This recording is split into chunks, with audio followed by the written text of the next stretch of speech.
Welcome back to the Real News Network. I'm Paul Jay in Baltimore. We're continuing our discussion with James Boyce, who now joins us from Amherst, Massachusetts. James is director of the Program on Development, Peace Building, and the Environment at the Perry Institute, and he's author of a new book, Economics, the Environment, and Our Commonwealth. Thanks for joining us again, James.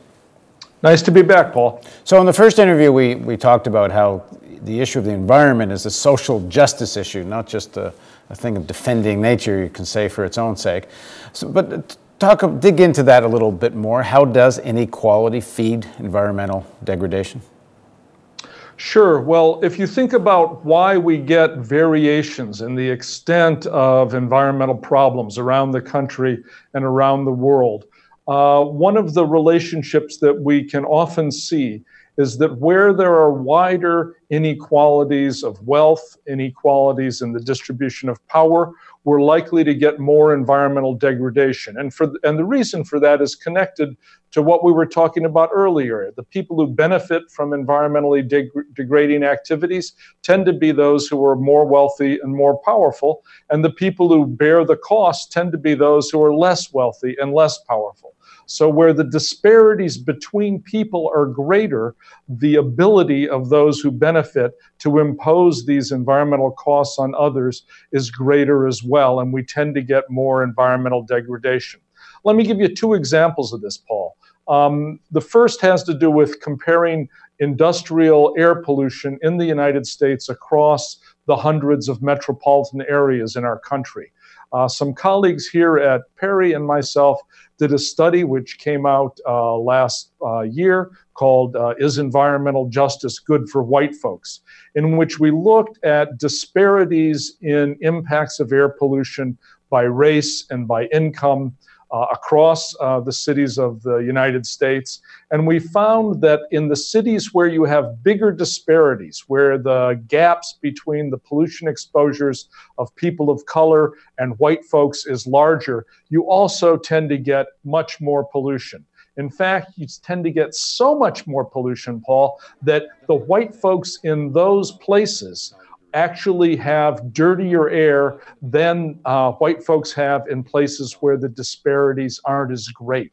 So even though it may look like, well, they're benefiting because they're in the cleaner parts of town, in fact, the air quality in their metro area as a whole is so much worse that they are breathing dirtier air than in cities where there's a more equal distribution of environmental burdens. So the conclusion that we come to is that, yes, environmental justice is, in fact, good for white folks as well as for people of color. It's good for more affluent people as well as for low-income people as well. The second piece of evidence that I'll share with you, Paul, is a few years ago, I did a study with another group of colleagues in which we looked at environmental conditions across the 50 states. And we tried to get a handle on why environmental quality is better in some states and worse in other states. And what we found again was the degree of environmental degradation, pollution, resource depletion, had a lot to do with the extent of inequalities of wealth and power.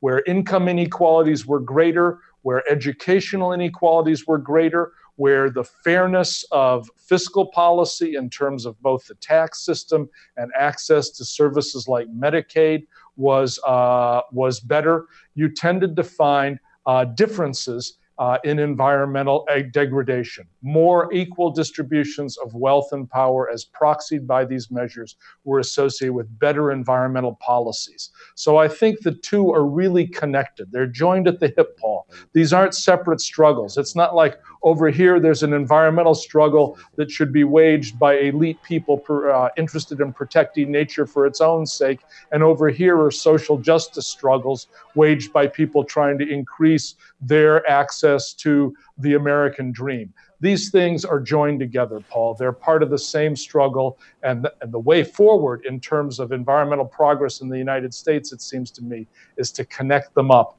rather than leave them in separate boxes. And it seems to me one of the difficulties in connecting them up is so many of the proposed solutions seem so overly complicated. whether it's on the climate change, cap and trade, all the various market-based solutions, one way or the other, are very difficult to fathom. And frankly, there's a lot of evidence they don't work anyway. And the financialization of these issues is really just another way for the same elites to make money. Whereas, a straightforward proposition, coal plants are putting out too much carbon, well then regulate them out of existence, whether it's over time or not. But I mean, people can, one can get your head around that and connect these dots in terms of social justice and environment if it wasn't seeming so complicated. Yeah, well, I think the basic principles that ought to inform environmental policy, starting from the ethical foundation that we all have an equal right to a clean and safe environment, are really pretty straightforward, Paul, and they're principles on which the majority of the people, I think, already agree if you ask them about it. The first principle is that we all ought to have comparable environmental quality. It's unconscionable that we would have situations where some subgroups of the population, low-income people, people of color, are burdened with worse environmental quality for reasons that are no fault of their own. Everybody, if we're going to clean up the environment, we ought to clean it up as much for them as for the wealthier white people who are living out in the suburbs. That's principle number one. We all deserve the same level of environmental protection. Principle number two, Paul, and this is where you get into these issues of finance and so on, is that insofar as we are going to allow uses of the environment that reduce environmental quality, for example, pollution, for example, emissions of carbon dioxide that contribute to global warming, for example, depletion of non-renewable natural resources, then we ought to think about who ought to get paid for the use of our environment within the limits that we set to protect and safeguard the well-being of future generations. And if we start with the principle that the environment belongs to all of us in equal and common measure, then it seems to me the answer to that question, who are the rightful owners of the environment and who should be paid for the uses of the environment that we're willing to allow, the answer to that question should be, we all should get paid. Everybody should get paid in equal amounts. It shouldn't be the case that payments to use the environment result in windfall profits for corporations, and it shouldn't be the case that payments to use the environment go straight into government coffers as tax revenue.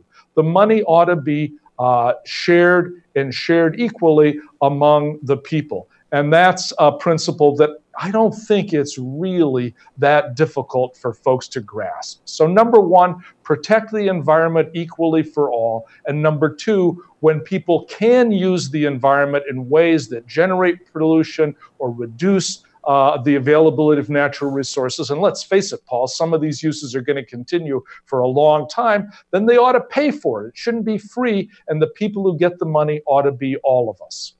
Well, in terms of whether it goes to people individually or goes into government coffers, I mean, in Baltimore, in theory, if it went into Baltimore coffers, it could be used to help revive the public school system. That wouldn't be so bad.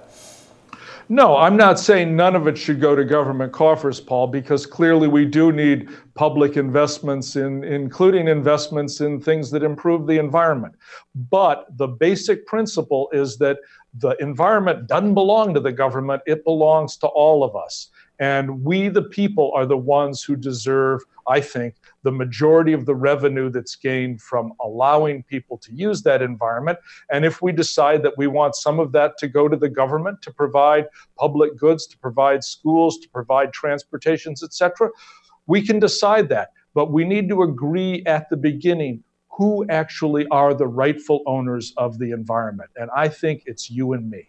But when it comes to dealing with this as a social justice issue, if we're talking concretely, we're talking about, carbon emissions from energy production, energy use. Sometimes it's toxic emission from industrial process. I mean, there needs to be just, government does need at some point to say, stop it. Because this is where this is where I'm making my point before. If you're talking about connecting ordinary people with this as a social justice issue, meaning that they will fight for it, it's hard to fight for some complicated financial mechanism. If it's bad, stop it. Well, Paul, this isn't an either-or thing, because of course you need to have regulations, right? And sometimes you can and should just say stop it. But we're not going to stop generating energy in this country. It's not going to happen.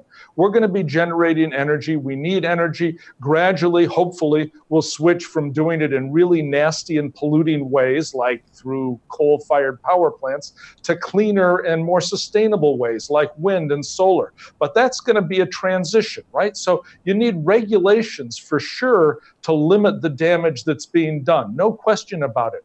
But you're not going to stop the damage altogether, right, Paul? And so the question is, you not only need to limit the damage, but then you got to say, what about the damage that we're allowing? What about the activities that we're allowing to proceed within those regulations? Should those be free? Should the deal be you can only emit so much pollution? After that, it's illegal, but up before that, it's totally free? I don't think so. I think polluters ought to pay. If we allow them to pollute, that shouldn't be giving them freedom to pollute. That should be allowing them to pay in order to have the rights we create to use our environment. So I don't see this as an either-or question, Paul. It's not regulation on the one hand versus financial incentives on the other. It's both. We need both of these things. Okay, thanks for joining us, James. We're going to continue in future segments talking about James' books. And thank you for joining us on the Real News Network.